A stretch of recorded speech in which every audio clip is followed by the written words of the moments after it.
അങ്ങനെ അന്നു മുതൽ അവരെ എല്ലാവരും കുള്ളനും ഭാര്യയും എന്ന് വിളിച്ചു തുടങ്ങി. കുള്ളനെയും ഭാര്യയും കാണുമ്പോഴെല്ലാം കുട്ടികൾ ഉറക്കെ ചിരിക്കുകയോ കളിയാക്കുകയോ ചെയ്തു. ഇത് കണ്ട് മുതിർന്നവർ ചിരിക്കും. പക്ഷെ അവർ രണ്ടുപേരിതൊന്നും ശ്രദ്ധിച്ചില്ല.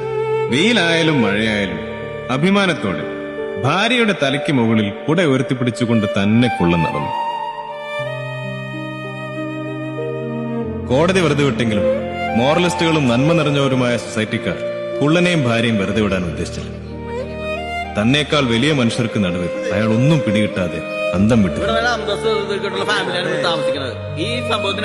അതെ, ശിവൻ പറയുന്നത് ശരിയാണ്. അതെ, കോളനിയുടെ ചരിത്രത്തിൽ ഇത് ആദ്യമായിട്ടാണ് പോലീസുകാരിവിടെ വരുന്നത്.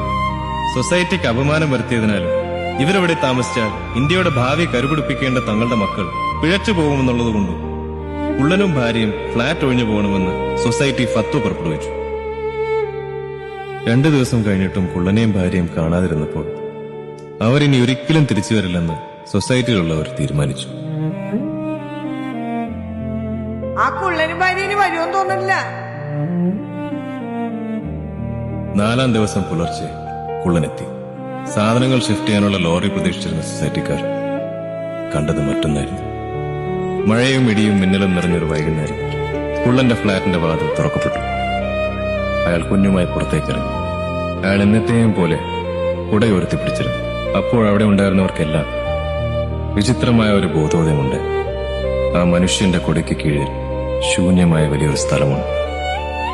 ഭൂമിയിലുള്ള യാതൊന്നിനും നിറയ്ക്കാൻ കഴിയാത്ത ശൂന്യത.